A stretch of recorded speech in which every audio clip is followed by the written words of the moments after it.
All right, good day. Today we're going to be replacing the capacitor on the AC unit. A little backstory here. AC repairman, service technician came out to my house a little while ago. I was having issues with the drain line. I had a great promotion. And of course, with those great promotions, they come into your home and try to sell you everything, including a compressor that's still under warranty that somehow isn't after they find out it's less than 10 years old.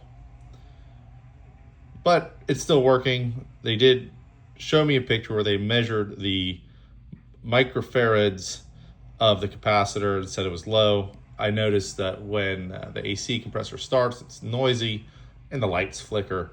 And so we're going to try to resolve a bit of that. This is a really simple, easy repair, so long as we're safe. We have a flathead screwdriver or meter, which is always a good thing to have. And yeah, we got some various sockets. It's 5/16, 8, that's about 8 millimeters. And then a 1/4 inch also, which I'll just use the end of these tools. A lot of tools are set for a 1/4 inch. So if you need a 1/4 inch socket in a pinch, you could just use the end of one of these tools. So in addition to the capacitor, we're also going to be putting in this hard start kit because I'm going in there. This thing is $10 and they tried to sell me one of these too for an additional couple hundred. So either way, let's put them all in there. Let's make it look nice and tidy and get the AC back on before it gets too hot out in this Florida sun. Here we are at the Carrier AC unit. Tell it's seen better days. It is about 9 years old, but essentially the capacitor lives here behind this panel. You can see our flexible conduit going into it, and it's currently running, which I kind of like turning off power when things are running because it's off. So we're going to go to the panel. We're going to pull this guy out. We're going to put it somewhere safe too.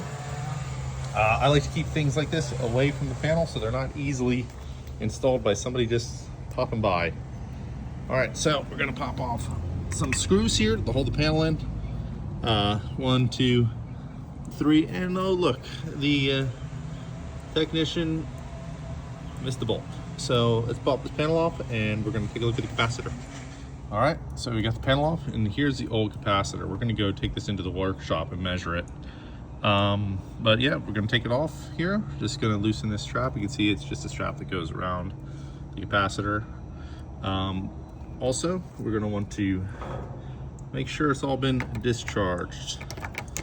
So you wanna touch the terminals all together and that should discharge the capacitor. So we've done that.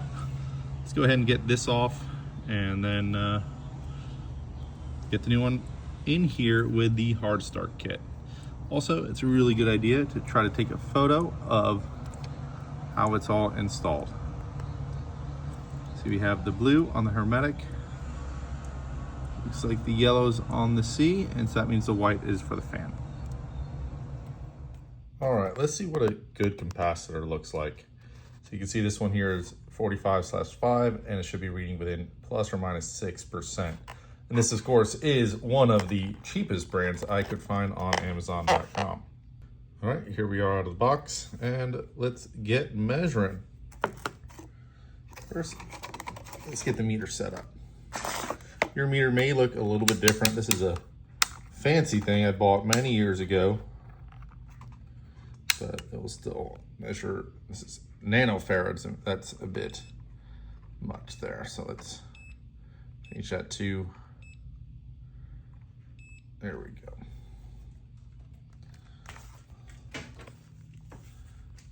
We should be able to get some readings here. Get this all set up.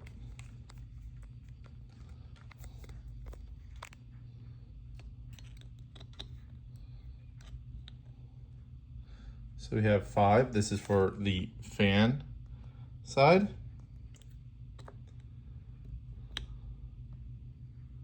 And our 45.8. And so that is within the spec of plus or minus 6. So that is what a good capacitor should be measuring.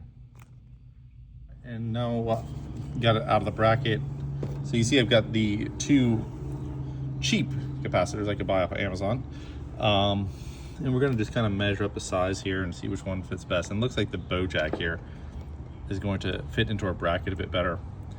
And it's already been tested for the capacity with my meter. So let's go ahead and install this guy and the hard start kit. All right, now you see I've got the new hard start accessory installed. We're gonna go ahead and connect the wires as it shows in the diagram here.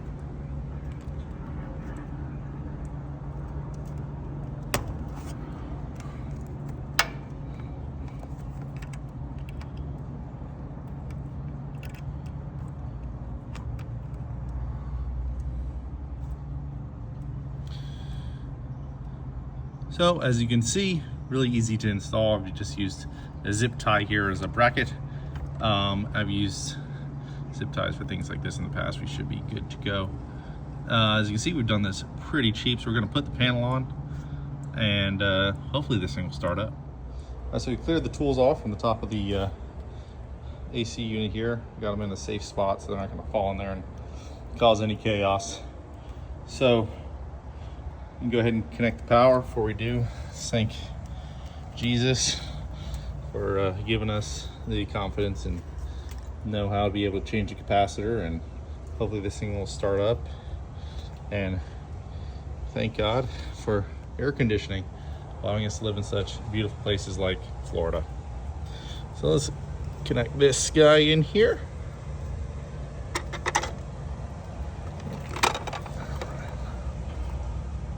All right, there we go, we're on.